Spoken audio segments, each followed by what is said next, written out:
সালামু আলাইকুম ভাই বোনেরা, আমি মোহাম্মদুল্লাহ সিরাজি ফাহিম আছি তোমাদের সাথে। পূর্ববর্তী লেকচারে আমরা বিন্যাস সমাবেশের বেসিক ব্যাপার নিয়ে আলোচনা করেছিলাম। এরই ধারাবাহিকতায় এই লেকচারে আমরা সংখ্যা গঠন নিয়ে আলোচনা করব। চলো শুরু করা যাক। আমরা আগের লেকচারে দেখেছিলাম বিন্যাস মানে হচ্ছে আসলে সাজানোর প্রক্রিয়া। ধরলাম একটা উদাহরণ নিয়ে আলোচনা করি। ধরলাম আমার কাছে 3টা বল আছে, একটা হচ্ছে লাল, একটা সবুজ এবং একটা হলুদ বল। যদি এদের নিকট থেকে 2টি বল নিয়ে সাজাতে চাই তাহলে মোট কতভাবে সাজানো যেতে পারে। ধরলাম আমার প্রথম নেওয়া বলটা হচ্ছে লাল, এক্ষেত্রে লালের সাথে যে দ্বিতীয় বলটা নেবে সেটা হতে পারে সবুজ, অথবা লালের সাথে দ্বিতীয় নেওয়া বলটা হতে পারে হলুদ। আবার ধরলাম প্রথম নেওয়া বলটা হচ্ছে সবুজ, সবুজের সাথে প্রথম নেওয়া বলটা হতে পারে লাল, অথবা দ্বিতীয় বলটা নেওয়া হতে পারে হলুদ। আবার ধরলাম প্রথম নেওয়া বলটা হচ্ছে হলুদ, এক্ষেত্রে দ্বিতীয় বলটা হতে পারে হয়তো লাল অথবা হতে পারে সবুজ। তাহলে আমরা টোটাল এক্ষেত্রে যদি দুটো বল নিয়ে সাজাতে চাই তাহলে ম্যানুয়ালি তাহলে সাজানোর উপায় দেখতে পাচ্ছি আমরা টোটাল 6টা। খেয়াল করো, এই যে 3টা বল থেকে 2টা বল নিয়ে সাজানোর উপায়কে আমরা চাইলে 3p2 দ্বারা প্রকাশ করতে পারি, যেখানে 3p2 মান হচ্ছে 6 এর সমান। অর্থাৎ এক্ষেত্রে 3টা বল থেকে 2টা বল নিয়ে সাজানোর উপায় হচ্ছে 3p2 অর্থাৎ 6 উপায়ে।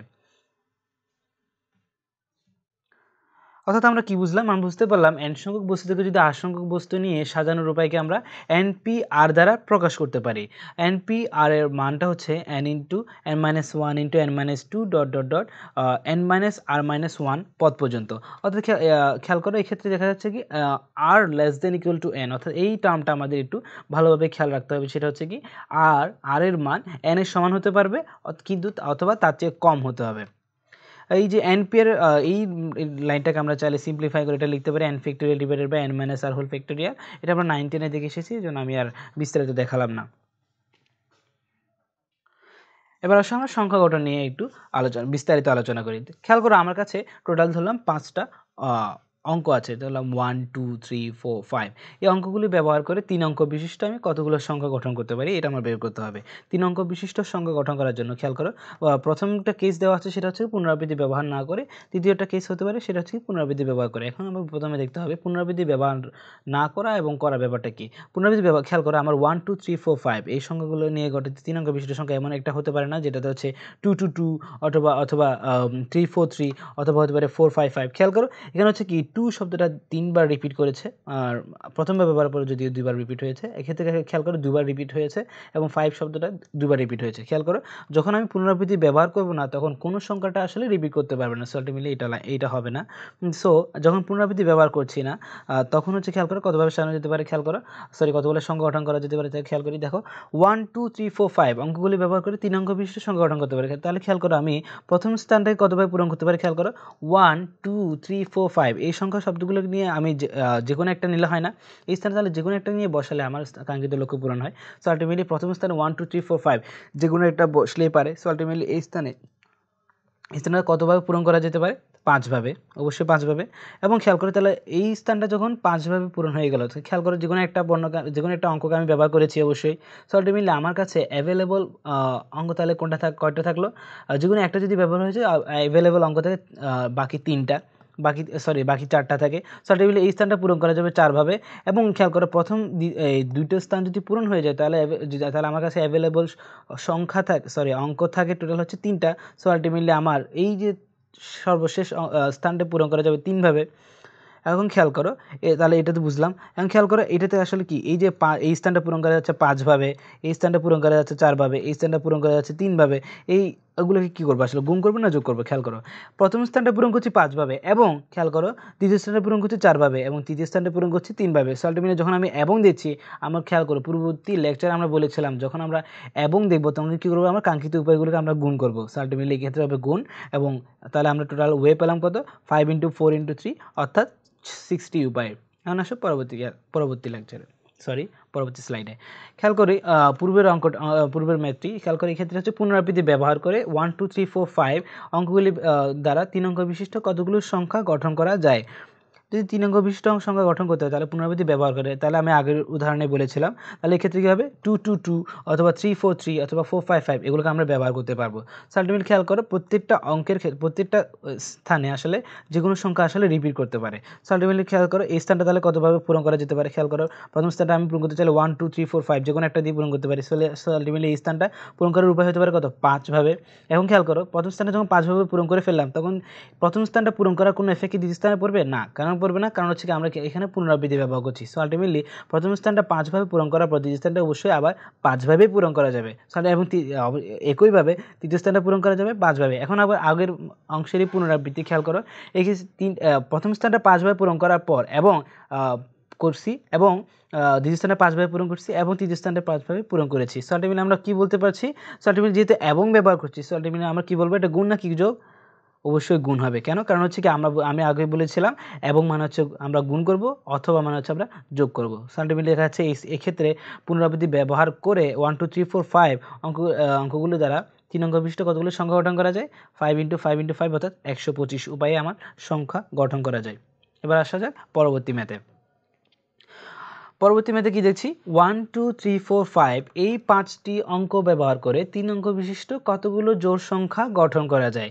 খেয়াল করো এখন জোড় সংখ্যা শর্ত দেওয়া আছে, প্রথম শর্তটা দেওয়া আছে সেটা হচ্ছে পুনরাবৃত্তি ব্যবহার না করে, এবং দ্বিতীয় শর্তটা দেওয়া আছে পুনরাবৃত্তি ব্যবহার করে। ধরলাম প্রথম এটা যেখানে আমি পুনরাবৃত্তি ব্যবহার করব না। খেয়াল করো পুনরাবৃত্তি যখন ব্যবহার করব না তখন হচ্ছে কি খেয়াল করো আমার যদি জোড় সংখ্যা গঠন করতে হয় তাহলে একক স্থানীয় অঙ্কটা অবশ্যই জোড় সংখ্যা দ্বারা পূর্ণ হতে হবে, অর্থাৎ একক স্থানীয় অঙ্কটা অবশ্যই 2 অথবা 4 দ্বারা পূর্ণ হতে হবে। ধরলাম এই স্থানে আমি 2 কে ফিক্স করলাম, অর্থাৎ এই স্থানটা একক স্থানীয় অঙ্কটা 2 অথবা 4 বসলে আমার কী হবে, জোড় সংখ্যা হবে। সো আলটিমেটলি একক স্থানীয় অঙ্ক আমি ধরলাম এখানে 2 এবং 4 দ্বারা পূর্ণ করলাম। এখন দেখা গেল কি 2 এবং 4 দ্বারা পূর্ণ করার পর প্রথম ক্ষেত্রে চিন্তা করি, যখন এটা 2 দ্বারা পরিপূর্ণ তখন এই স্থানটা খেয়াল করো একটা বর্ণ কিন্তু আমার ফিক্স হয়ে গেল। সো আলটিমেটলি এই স্থানের জন্য আমার অ্যাভেলেবল সংখ্যা কয়টা 1 3 4 5 অর্থাৎ 4টা। সো আলটিমেটলি এই স্থানটা আমি পূরণ করতে পারি 4 ভাবে। এবং খেয়াল করো এটা যখন 4 ভাবে পূরণ করলাম তখন এই স্থানটা তাহলে কত ভাবে যাবে, 3 ভাবে অবশ্যই, কারণ হচ্ছে অলরেডি দুইটা সংখ্যা ব্যবহার হয়ে গেছে, দুটো অঙ্ক ব্যবহার হয়ে গেছে। সো আলটিমেটলি যদি আমি এই স্থানটা 2 দ্বারা ফিক্স করার পর প্রথমে যদি এইটাকে পূর্ণ করি তো আলটিমেটলি এই স্থানটা পূরণ করা যাবে 4 ভাবে এবং এই স্থানটা পূরণ করা যাবে তাহলে কত ভাবে 3 ভাবে। সো আলটিমেটলি খেয়াল করো এই স্থানটা তাহলে আমি 2 দিয়ে ফিক্স রেখেছি সেটা তো একভাবে হবে। সো আলটিমেটলি আমরা কি বলেছিলাম, সো আলটিমেটলি এখন খেয়াল করো এই যে এই স্থানটা এটা কি গুণ হবে না যোগ হবে, যেহেতু এখন খেয়াল করো প্রথম স্থান 2 কে ফিক্স করার পর এই স্থানটা 4 ভাবে পূর্ণ করেছি এবং এই স্থানে 3 ভাবে পূর্ণ করেছি। সো আলটিমেটলি যেহেতু এবং ব্যবহার করছি সো আলটিমেটলি এই ক্ষেত্রে 2 কে যদি ফিক্স করে রেখে টোটাল ওয়ে হতে পারে কত 4 × 3 × 1। অনুরূপভাবে এই স্থানটাকে যখন 4 কে ফিক্স করে রেখেছি, তখন এই স্থানটা কতবার পূরণ করা যাবে, যেহেতু একটা বর্ণকে ফিক্স করে ফেললাম তাহলে আমার কাছে অ্যাভেলেবল বর্ণ হচ্ছে অ্যাভেলেবল অঙ্ক হচ্ছে 4টা। সো এই স্থানটা পূরণ করা যাবে 4 ভাবে এবং একইভাবে এই স্থানটা পূরণ করা যাবে 3 ভাবে, কারণ হচ্ছে যেহেতু এইটা 4 দ্বারা ফিক্স করার পর এই স্থানটা যে কোনো একটা বর্ণ দ্বারা আমি ফিল আপ করেছি। সো আলটিমেটলি দুটো বর্ণ ফিক্স হয়ে গেল এবং বর্ণ অ্যাভেলেবল থাকে 3টা। সো আলটিমেটলি এই স্থানটা পূরণ করা যাবে 3 ভাবে। সো আলটিমেটলি আমরা বলতে পারি এই আগেই বলেছি এই 4টে উপায় ইন্টু 4 3টে উপায় ইন্টু একটি উপায় এইটা হতে পারে সম্ভাব্যভাবে, আবার 4 এর ক্ষেত্রে সম্ভাব্যভাবে হতে পারে 4 × 3 × 1। সো আলটিমেটলি দেখতে পাচ্ছি টোটাল ওয়ে সংখ্যা কত দাঁড়ায়। খেয়াল করে এখন যোগ নাকি গুণ আমরা তো বলেছি এটা যেহেতু এবং আছে সো আলটিমেটলি এখানে এই ক্ষেত্রে এই লাইনের ক্ষেত্রে গুণ হবে এবং এই লাইনের ক্ষেত্রে গুণ হবে। এবং খেয়াল করি যেহেতু আমরা এখানে খেয়াল করো এখানে যোগ কেন করেছি, এটা একটা কোশ্চেন হতে পারে।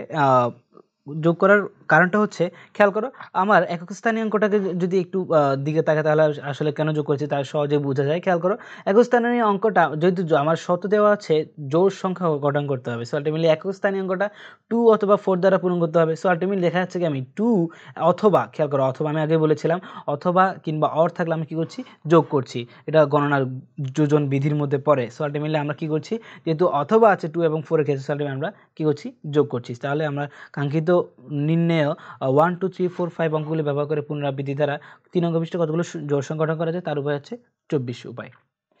এখন আমরা একটা লাইন লিখছি সেটা হচ্ছে পুনরাবৃত্তি গ্রহণযোগ্য না হলে শর্ত দিয়ে শুরু করতে হবে।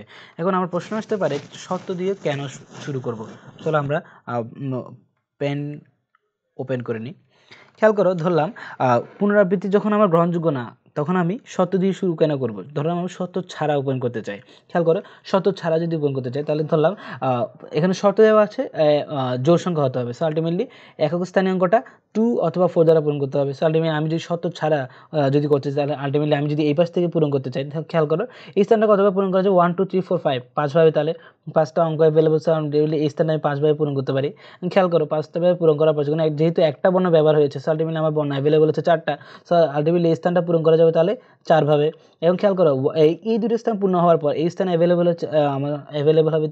খেয়াল করো কিন্তু এই দুটো স্থান পূরণ করার পরে আমার এই স্থানটা পূরণ করতে হবে, যেহেতু জোড় সংখ্যা গঠন করতে হবে। সো আলটিমেটলি এখানে 2 অথবা 4 দ্বারা পূরণ করতে হবে। সো আলটিমেটলি এই স্থানটা পূরণ হবে 2ভাবে। সো আলটিমেটলি আমার কাঙ্ক্ষিত উপায় দাঁড়ায় 5 × 4 × 2। খেয়াল করো এই গুণফলটা কত আসে? 4 5 20, 20 আর 2 40, 20কে 2 দ্বিগুণ করলে 40 হয়। তাহলে আমার খেয়াল করো এখানে আমার টোটাল ওয়ে পাচ্ছে আমি 40, কিন্তু আসলে কি আমার কি উপায় কি 40? না, আমার আসলে টোটাল উপায় কিন্তু 40 না। তো আলটিমেটলি আমরা বুঝতে পারছি যদি আমার পুনরাবৃত্তি ব্যবহার না করি, সো আলটিমেটলি আমাকে অবশ্যই শর্ত দিয়ে শুরু করতেই হবে। যদি আমি শর্ত ছাড়া করতে চাই, আসলে শর্ত ছাড়া করা যাবে না। এবার আসো পরবর্তী স্লাইডে যাওয়া যাক। পরবর্তী স্লাইড কি বলছে? পরবর্তী অংশটা হচ্ছে 1 2 3 4 5 অঙ্কগুলো ব্যবহার করে 3 অঙ্ক বিশিষ্ট কতগুলো জোড় সংখ্যা গঠন করা যায় যেখানে পুনরাবৃত্তি ব্যবহার করব না। তো এখন খেয়াল করো, পুনরাবৃত্তি যদি গ্রহণযোগ্য হয়, পুনরাবৃত্তি ব্যবহার করব। পুনরাবৃত্তি যদি গ্রহণযোগ্য হয় তাহলে আমরা শর্ত দিয়ে শুরু করতে হবে না। এটা একটা লাইন আমরা লিখে দিলাম। সেটা হচ্ছে কি, তাহলে আমরা কি বুঝতে পারছি? পুনরাবৃত্তি যখন গ্রহণযোগ্য হবে তখন হচ্ছে কি আমরা শর্ত দিয়ে শুরু করাটা খুব বেশি জরুরি না। শর্ত দিয়ে শুরু না করলেও আমরা পারবো। তাহলে খেয়াল করে এটা দিয়ে কি সমাধান করার চেষ্টা করি। তাহলে এই ক্ষেত্রে দেখা যাচ্ছে কি 1 2 3 4 5 অঙ্কগুলি ব্যবহার করে 3 অঙ্ক বিশিষ্ট যেহেতু জোড় সংখ্যা গঠন করতে হবে, সো আলটিমেটলি এই স্থানটা তাহলে পূরণ করতে হবে 2 অথবা 4 দিয়ে। সো আলটিমেটলি এই স্থানটা পূরণ করা যাবে 2ভাবে, 2 অথবা 4।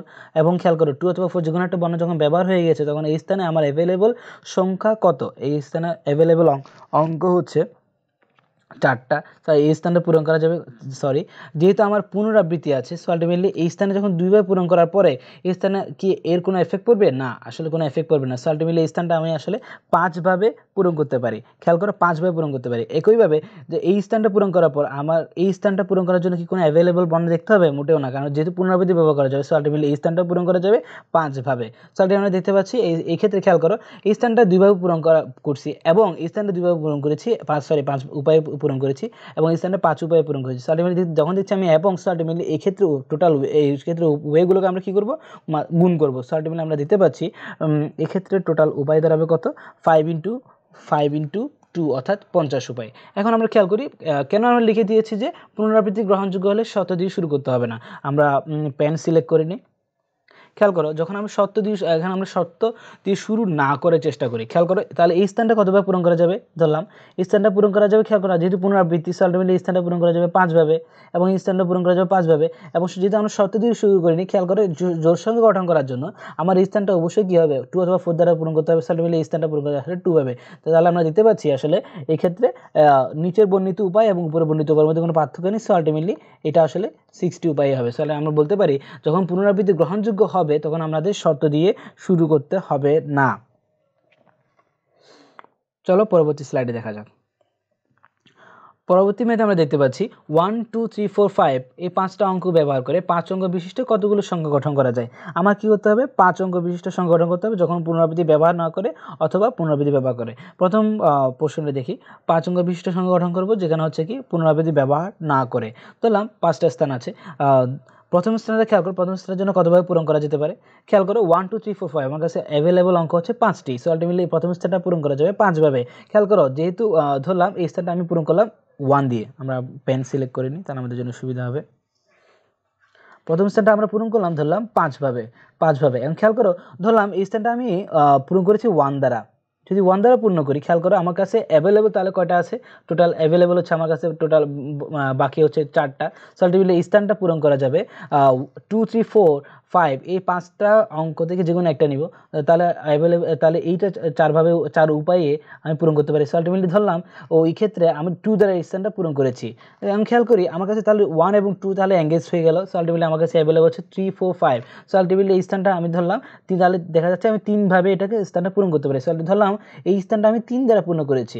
এখন খেয়াল করো যেহেতু 1 2 3 এঙ্গেজ, সো আলটিমেটলি এই চতুর্থ স্থানটি আমরা 4 এবং 5 যে এর মধ্যে যে কোনো একটা নিয়ে পূরণ করতে পারি। সো আলটিমেটলি আমার অ্যাভেলেবল ওয়ে হচ্ছে 2টা, ধরলাম এই স্থানটা আমি 4 দ্বারা পূর্ণ করেছি।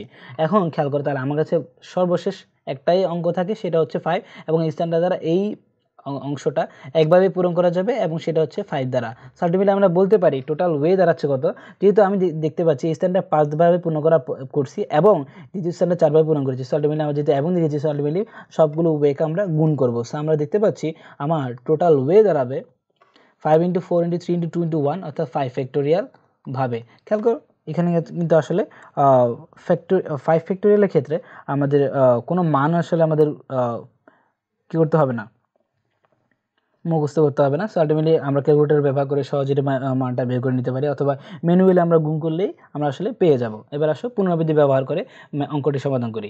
1 2 3 4 5 অঙ্কগুলি ব্যবহার করে 5 অঙ্ক বিশিষ্ট সংখ্যা গঠন করবো, যেখানে হচ্ছে আসলে পুনরাবৃত্তি ব্যবহার করবো। তাহলে আমরা আগে বলেছি পুনরাবৃত্তি যখন ব্যবহার করছি তখন কী হবে, অঙ্কগুলো আমরা রিপিট করতে পারবে। সো আলটিমেটলি দেখতে পাচ্ছি প্রথম স্থানটা কতভাবে পূরণ করা যাবে বলো তো। প্রথম স্থানটা পূরণ করা যাবে, আমরা পেন সিলেক্ট করে নিই।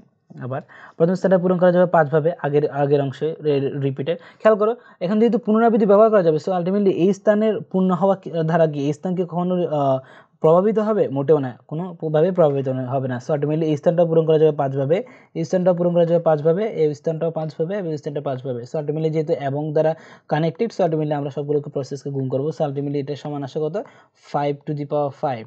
এত উপায়ে আমরা ইরেজ করে নিলাম, দেখতে পাচ্ছি আমরা। তাহলে এই স্থানটা কতভাবে পূরণ করে যাচ্ছে, 5 টু দি পাওয়ার 5 উপায়ে। চলো এবার পরবর্তী ম্যাথে 1 2 3 4 5 অঙ্কগুলি ব্যবহার করে 3 অঙ্ক বিশিষ্ট কতগুলো সংখ্যা গঠন করা যায় যারা 200 এর চেয়ে বড়। খেয়াল করো এখানে কিন্তু যেখানে দেখা যাচ্ছে পুনরাবৃত্তি ব্যবহার করে অথবা পুনরাবৃত্তি ব্যবহার না করে। ধরলাম প্রথমে হচ্ছে পুনরাবৃত্তি ব্যবহার না করে সমাধান করছি। খেয়াল করো প্রথমে এই ম্যাথটা করার সময় আমাদের একটা বিষয় জানা দরকার, সেটা হচ্ছে কি, যেহেতু আমার এক্ষেত্রে 5টা অঙ্ক দেওয়া আছে 1 2 3 4 5 এবং এগুলো থেকে 3টা অঙ্ক নিয়ে আমাকে হতে হবে সংখ্যা গঠন করতে হবে যারা হচ্ছে 200 চেয়ে বড়। তার মানে খেয়াল করে প্রথম স্থানে কি আসলে 2 বসতে পারবে? কারো একটু কনফিউশন চলে আসে যে প্রথম স্থানে 2 বসতে পারবে না, তাহলে তো 200 চেয়ে বড় হতে পারে না। না, আসলে 200 যদি প্রথম স্থানে যদি 2ও বসে অর্থাৎ 2 বসে, এখানে কিন্তু আসলে সংখ্যাটা 200 চেয়ে বড়ই হবে। কারণ কি, এখানে কোনো শূন্য নেই এবং পুনরাবৃত্তি ব্যবহার হচ্ছে না। সো আলটিমেটলি এমন কোনো কেস হতে পারে না যে এখানে 200 বসবে। সো আলটিমেটলি যাই বসুক না কেন, প্রথম স্থানে 2 বসার পর পরবর্তী স্থানে যাই বসুক না কেন, আসলে সংখ্যাটা 200 চেয়ে বড়ই হবে। সো আলটিমেটলি আমরা প্রথম স্থানটা অবশ্যই 2 ব্যবহার করা যেতে পারে। সো আলটিমেটলি কিন্তু আমার খেয়াল করো প্রথম স্থানে আমি কি 1 ব্যবহার করতে পারি না। প্রথম স্থানে আমার 1 ব্যবহার করলে আসলে সংখ্যাটা আসলে 200 চেয়ে বড় হয় না। সো আলটিমেটলি খেয়াল করো আমার ক্ষেত্রে প্রথম স্থানটা পূরণ করার জন্য আমার তাহলে অ্যাভেলেবল সংখ্যা কয়টা, 2 3 4 5। সো আলটিমেটলি 4ভাবে আমি প্রথম স্থানটা পূরণ করতে পারি এবং প্রথম স্থানটা 4ভাবে পূর্ণ করার পর খেয়াল করো ধরলাম 2 3 4 5 যখন একটা সংখ্যা ব্যবহার করেছি, তাহলে আমার কাছে এঙ্গেজ হয়ে গেল একটা। আলটিমেটলি অ্যাভেলেবল সংখ্যা কটা হলো বর্তমানে, খেয়াল করো এখন কিন্তু প্রথম স্থানটা পূরণ করার জন্য কিন্তু আমার 1 ব্যবহার করতে পারিনি, কিন্তু দ্বিতীয় স্থানে আমি চাইলে কিন্তু 1 ইজিলি বসাতে পারি। সো আলটিমেটলি আমার ক্ষেত্রে দ্বিতীয় স্থানে পূরণ করার জন্য আমার অ্যাভেলেবল অঙ্ক দাঁড়ায় টোটাল 4টি। সো আলটিমেটলি দ্বিতীয় স্থানে পূরণ করা যায় 4ভাবে। এখন খেয়াল করো দ্বিতীয় স্থানে 4ভাবে পূরণ করার পর তাহলে আমার টোটাল 2টা অঙ্ক হচ্ছে কি এঙ্গেজ হয়ে গেল। সো আলটিমেটলি একটা অঙ্ক আমার কাছে অ্যাভেলেবল থাকে, এই তৃতীয় স্থানটা পূরণ করা যাবে। সরি 2টা ব্যবহার হয়ে গেছে। সো আলটিমেটলি 3টা অঙ্ক অ্যাভেলেবল থাকে। সো আলটিমেটলি আমার তৃতীয় স্থানে পূরণ করা যাবে 3ভাবে। সো আলটিমেটলি এখন দেখতে পাচ্ছি আমরা কি বলতে পারি, তাহলে যেহেতু এবং দ্বারা কানেক্টেড, সো আলটিমেটলি আমরা বলবো 3 অঙ্ক 1 2 3 4 5 অঙ্কগুলো ব্যবহার করে 3 অঙ্ক বিশিষ্ট 200 হচ্ছে বড় সংখ্যা গঠন করা যাবে 4 × 4 × 3 অর্থাৎ টোটাল 48 উপায়ে। খেয়াল করে এবং পুনরাবৃত্তি ব্যবহার করে আমরা অঙ্কটা সমাধান করার চেষ্টা করি। তো এই ক্ষেত্রে কী হবে, খেয়াল করে প্রথম স্থানটা অবশ্যই 1 দ্বারা পূর্ণ হতে পারবে না। সো আলটিমেটলি বাকি 4টা দ্বারা পূর্ণ হতে পারে। সো প্রথম স্থানটি পূরণ করার উপায় হচ্ছে কত, 4ভাবে। এখন খেয়াল করো যেহেতু পুনরাবৃত্তি ব্যবহার করা যাবে, সো আলটিমেটলি প্রথম স্থানটা 1 দ্বারা পূর্ণ না হওয়ার কারণে দ্বিতীয় স্থান থেকে কোনো প্রভাব পড়বে না, দ্বিতীয় স্থানে কোনো প্রভাব পড়বে না। সো দ্বিতীয় স্থানটা পূরণ করা যাবে টোটাল 5 ভাবে। তাহলে এখন খেয়াল করো অনুরূপভাবে তাহলে প্রথম স্থানটা পূরণ করা যাবে কতভাবে? 5 ভাবে। সো আলটিমেটলি আমার পুনরাবৃত্তি ব্যবহার করে 200 চেয়ে বড় সংখ্যা গঠন করার টোটাল উপায় দাঁড়ায় 4 ইন্টু 5 ইন্টু 5 অর্থাৎ 100 উপায়। 100 উপায়ে তাহলে আমরা এই 3 অঙ্ক 200 চেয়ে বড় 3 অঙ্ক বিশিষ্ট সংখ্যা গঠন করতে পারি। আমরা ইরেজ করে নিলাম। এবার আসি পরবর্তী স্লাইডে। মুন শব্দটিকে আমরা কতভাবে সাজানো যেতে পারে? খেয়াল করো, মুন শব্দটা দেখতে পাচ্ছি আমরা 4টা অ্যালফাবেট আছে, যার মধ্যে 2টা উ আছে। নর্মালি যদি চিন্তা করি 4টা আগের যে কনসেপ্টটা আমরা দেখিয়েছি সেই অনুসারে এই 4টা স্থান কতভাবে সাজানো যেতে বলতো? আমরা বলতে পারি প্রথম স্থানটা পূরণ করা যাবে 4 ভাবে, দ্বিতীয় স্থানটা পূরণ করা যেতে পারে যেহেতু একটা বর্ণ ব্যবহার হয়ে গেল তাহলে 3 ভাবে, এবং তৃতীয় স্থানটা পূরণ করা যাবে 2 ভাবে, এবং সর্বশেষ স্থানটি অবশ্যই 1 ভাবে পূরণ করা যাবে। আমরা বলতে পারি এই ক্ষেত্রে উপায় হবে তাহলে কত? 4 ফ্যাক্টোরিয়াল। কিন্তু খেয়াল করা আসলে এই ব্যাপারটা কিন্তু এরকম না। খেয়াল করে এখানে আমরা দেখতে পাচ্ছি 2টা ও আছে, তাহলে এই ক্ষেত্রে এমন একটা বিন্যাস হতে পারে না যে 2টা ও এর কারণে এমন যদি হতে পারে যে M O1 O2 N, আরেকটা সাজানোর উপায় হতে পারে MO2 1N। খেয়াল করো O1 এবং O2 কি আসলে আলাদা? না, আসলে কিন্তু তারা একই। আলটিমেটলি যদি আমি O1 এবং O2 যদি ভিন্ন বিবেচনা করি তাহলে আলটিমেটলি আমি 2টা বিন্যাস পাচ্ছি। খেয়াল করো 2টা বিন্যাস পাচ্ছি।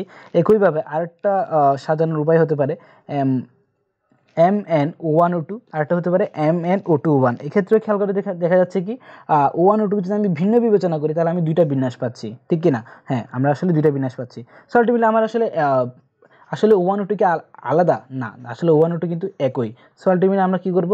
আমরা দেখতে পাচ্ছি যেহেতু রিপিট হয়েছে O1 এবং O2 কারণে 2টা বিন্যাসের রিপিট হয়েছে, সো আলটিমেটলি আমরা কি বলবো? পুরো 4 ফ্যাক্টোরিয়াল যেটা আমি আগে বিন্যাস পেয়েছিলাম সেটাকে আমরা 2 ফ্যাক্টোরিয়াল দিয়ে ভাগ করে দিব, যেহেতু 2টা আমার কি হয়েছে? 2টা রিপিট হয়েছে। পুনরাবৃত্তিটাকে বাদ দেওয়ার জন্য আমরা 2 ফ্যাক্টোরিয়াল দিয়ে ভাগ করলাম। সো আলটিমেটলি আমরা পাই এই ক্ষেত্রে সাজানোর উপায় হবে 4 ফ্যাক্টোরিয়াল বা 2 ফ্যাক্টোরিয়াল অর্থাৎ 12 উপায়ে।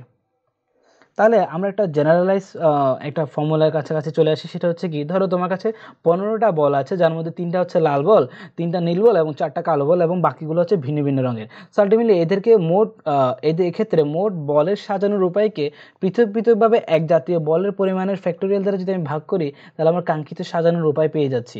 খেয়াল করো, তার অর্থাৎ আমরা বলতে পারি এক্ষেত্রে সাজানোর উপায়টা হচ্ছে কত? 15 factorial divided by 3 factorial into 3 factorial into 4 factorial.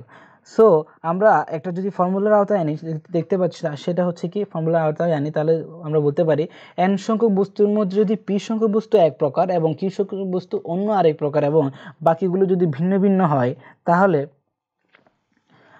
বিন্যাস সংখ্যা দাঁড়াবে n factorial divided by p factorial into q factorial. আজকে তাহলে এই পর্যন্তই। সবাইকে ধন্যবাদ। পরবর্তী লেকচার দেখার জন্য আমন্ত্রণ রইল। আল্লাহ হাফেজ।